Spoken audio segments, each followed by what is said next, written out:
Hi everyone, and thank you so much for joining another Ready to Ride Pilates for Horse Rider session. Today I have put together for you an upper body workout. This is so that we can improve your posture in the saddle. We can work on improving that nice light contact through your hands because you will be strong around your shoulders area, which is the stabilising area for your hands. But also some of these exercises are really helpful for improving your strength to do lots of off-horse exercise like mucking out, carrying water buckets and so on. And let's not forget, a lot of us riders end up with injuries, back pain, etc. from doing some of those heavier lifting jobs. So this isn't just about riding, this is about making you better able to cope with all of the horse-related activities that you do. We're going to start in sitting just by setting your body up for the rest of the programme. So I'd like you to first of all think of your spine and draw yourself up as tall as you can from the base of your spine right up through to the top of your neck, and try to feel that your spine is really elastic as you do that, but also make sure that you're breathing into the base of your lungs. And then I'd like you to draw your shoulder blades back and down so you open out through the front of your chest, but try to keep relaxed as you do it. So think of your shoulder blades sliding down the back of your spine and opening out through the front of your chest. Okay, then we're going to go onto your front and we're going to start off with an exercise called the Swan Dive. And you can do this in two different ways. I will start with the easier version and then go through to the slightly harder version. So arms out to the side, elbows bent to 90 degrees. For you guys, I want you facing downwards. I'm going to look at you so that you can hear me a little bit better. So once again, you're going to do that shoulder blades back and down that you just did, sitting up. You're going to draw your tummy away from the puddle of water underneath you and take your pelvic floor lift up onto floor 3. Then the first level of this is just to bring your head away from the mat and rest it back down again. So check shoulder blades, tummy and pelvic floor lift and slowly back down again. Facing the mat it looks like this. And then to make it harder you add in your arms.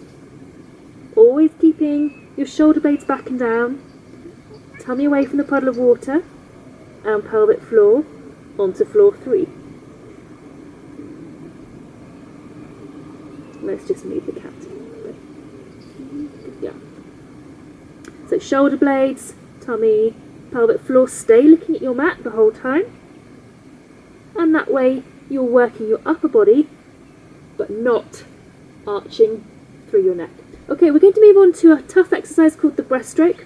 You can do this with your arms just down by your side if you want to, if you find that this is a little bit tough, or else you can do it with your arms up underneath your head. Whichever you're doing, the same position to start off with, shoulder blades back and down, tummy away from the puddle of water and pelvic floor onto floor 3.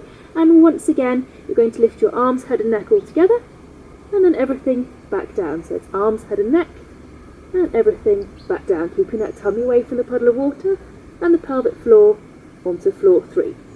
If you're doing the arms underneath your head position, you want to make it a little bit harder still. As you do the lift, you can then do a breaststroke arm movement. Hopefully you haven't got a cat helping you. So up, arms into that breaststroke action, and then everything back down. So always making sure that your tummy stays away from that puddle of water. If you find yourself sinking down through your tummy, what that means is that you are arching downwards through your low back, and you're just creating this movement, which is not really so much of what we want. We want that low back to stay nice and stable, and use your back muscles and your tummy muscles to support you into the movement. We're going to do one more.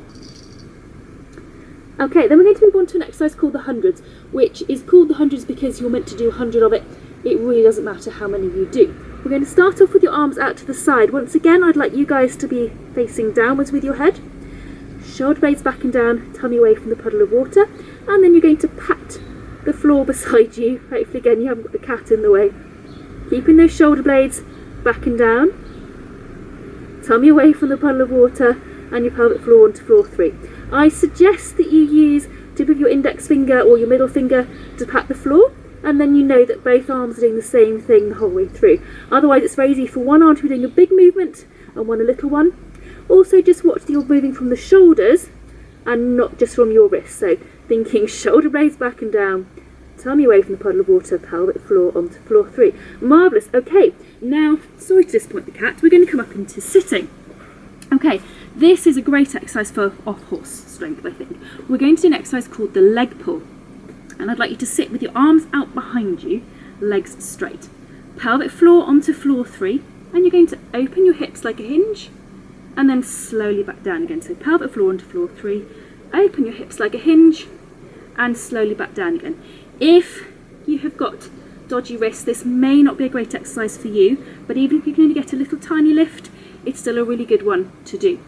If you find this quite easy, and you're still able to keep breathing, I'd like you to see if you can make it a little bit harder. So the next one that you do, you're going to stay up, and you're going to see if you can alternate bending each leg in turn, keeping your headlights and your pelvis as level as you can, still breathing. If you need to go down and back up again between reps with your legs, that's absolutely fine. This is good. Keep breathing. Do one more with each leg. Super job. Okay, come back down, close that hip hinge, and then we're going to go onto your hands and knees. Okay, so this is another version of the leg pull. You're going to start off with your hands just in front of your shoulders, knees underneath your hips, and your toes underneath your feet. Again, if you have dodgy wrists, don't try and do too many of these, or just stick to the slightly easier version. Is absolutely fine. You will still get some benefit. Draw your shoulder blades back and down, activate the pelvic floor onto floor 3 once again, and lift your knees, and slowly back down. So it's shoulder blades, pelvic floor, lift, and slowly back down. We're going to make it a little bit harder. Hands slightly further in front of you this time. Once again, shoulder blades, pelvic floor, lift. You're going to push forwards, come back over and down. So it's shoulder blades, pelvic floor, lift, and forwards. Trying to make sure that you have that little pause hovering over your knees before you come back down, and aiming to be in a straightish line. What you don't want is to have your bottom stuck up in the air or to be sinking down. You want a straightish line in between.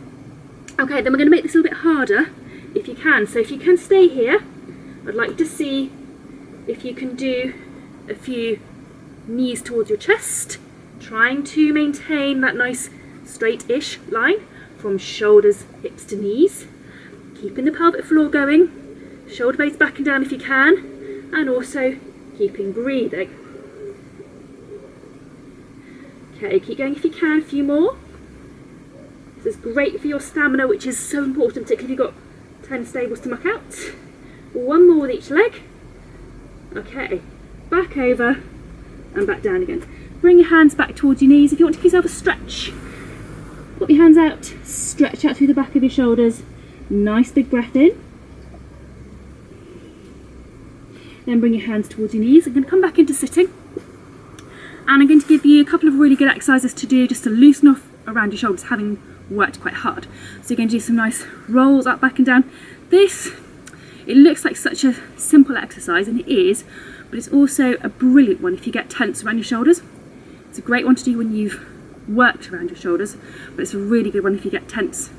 Great way to relax. Okay, and then we're going to bring your arms up and out into a V. Then I'd like you to take your arms behind your head, so you stretch down through your front, and then straighten your arms up above your head again. And again, take your arms behind you, so you stretch down through your front, and then back up straight. And we're going to do one more. Take your arms out behind you, up straight, and then bring your arms back down. Okay, so that was quite a quick session, but quite specific to your upper body. It's such a useful session to do. I hope you found it useful. Please either go and do a nice cool down stretchy session after this, or go and work another part of your body if you've got a bit of time. I really hope it's been helpful, and I very much look forward to seeing you at the next session. Take care and bye bye.